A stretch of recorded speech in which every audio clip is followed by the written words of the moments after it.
কিন্তু মৃত্যুর পরও কোনো রাস্তা আছে, যে জিনিস আমার জানা ছিল না, কিন্তু আজ জানতে পারলাম। তাহলে আমার প্রতিরত মৃত্যু হয়েছে, সে এত পাপ করে গিয়েছে, তার সঙ্গে কি হচ্ছে নরকে, সে কত যন্ত্রণা সহ্য করছে। এই কথা চিন্তা করতে করতে চঞ্চলা দেবী চোখের তারা ছেড়ে দিয়ে শিব ঠাকুরকে ডাকছে, বাবা হে শিব ঠাকুর, আমি তো পাপ করছি এখনো, আর আমার স্বামী করে চলে গিয়েছে, তার উদ্ধার করো।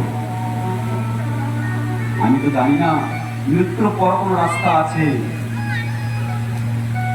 আজ হইতে আমি সব পাপ কর্ম ছেড়ে দিয়ে শুধুমাত্র তোমার এই কথাই শ্রবণ করবো, তোমার সাধনা করবো। ঠাকুর আমাকে করুণা করে তোমার চরণে নাও। এখানে এত পাপ করার পরও সেই চঞ্চলা দেবীর মাথায় শিবের প্রতি ভালোবাসা জাগৃত হয়েছে অন্তিমকালে।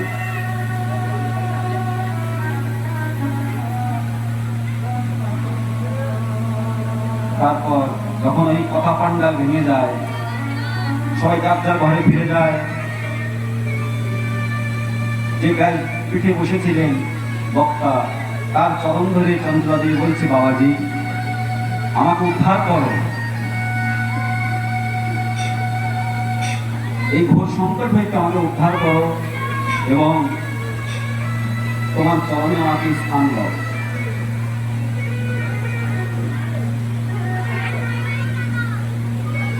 সেই সাধু বাবা বলছেন, দেবী আমি কোনো ভগবান নয় যে তোমাকে উদ্ধার করব,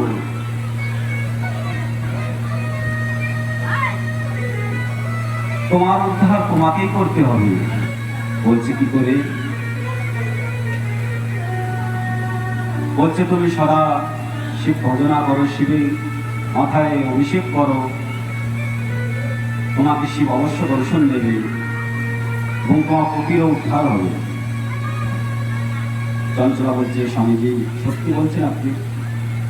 আমার উদ্ধার হবে তো? বলছে হ্যাঁ হবে, কিন্তু নিষ্ঠা হবে, ভক্তি মনে কথা শ্রবণ করতে হবে, পূজা অর্চনা করতে হবে।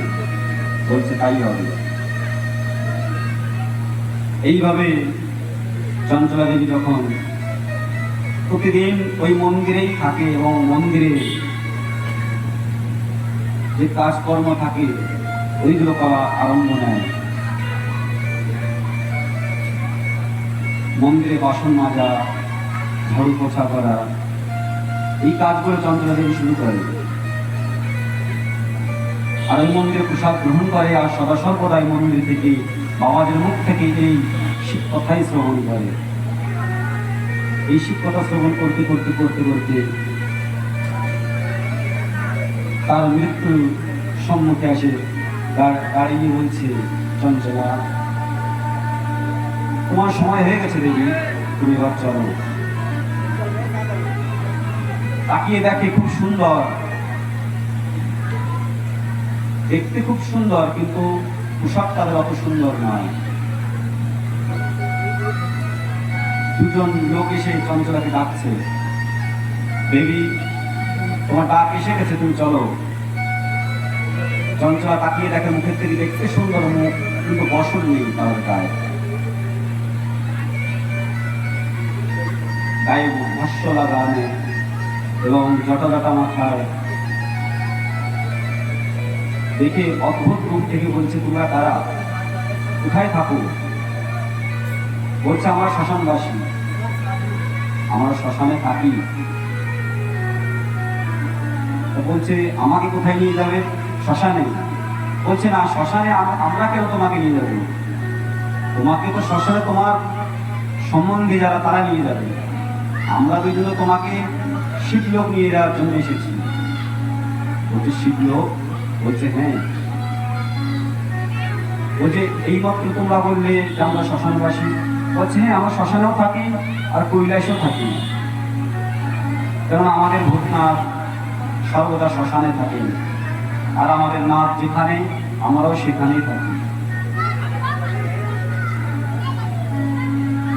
তা বলছে আমাকে কেন নিয়ে যেতে এসেছো? বলছে মহাদেব এবং মা গৌরী তোমার জন্য অপেক্ষা করছে, চলো। শিবলোকের শিব এসে চঞ্চলাকে নিয়ে শিবলোকে প্রস্তুত হলো। ওখানে গিয়ে দেখে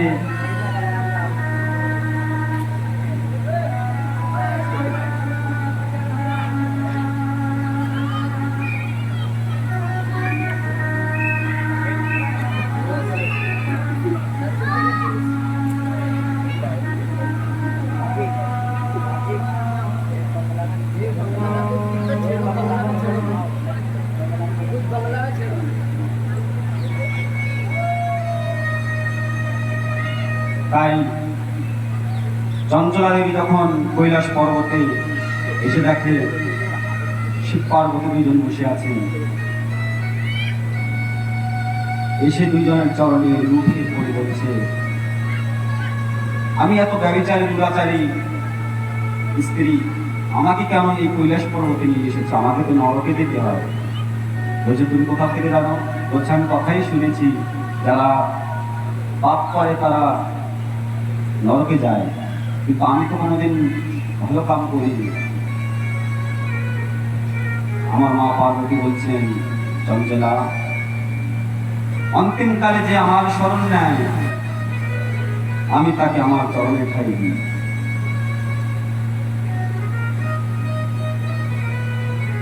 সারা জনম তুমি যাই কিছু করো, কিন্তু অন্তিমকালে যদি আমার শরণকে নেয় তাকে আমি ছাড়তে পারি না, আমি তাকে ধরে রাখি।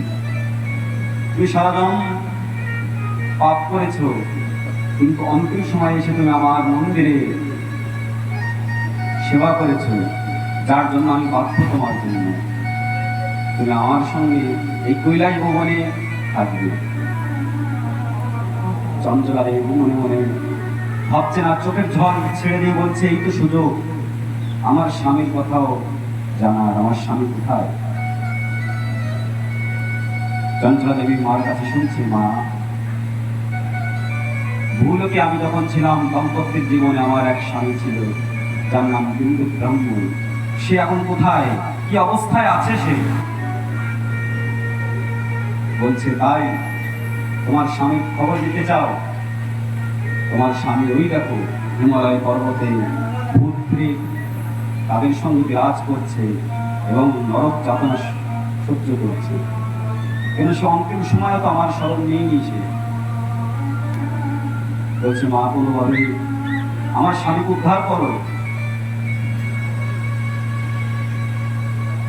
মা বলছি, তাই তুমি যে ভালো কাজ করেছো তোমার জন্য আমি সবকিছু করতেই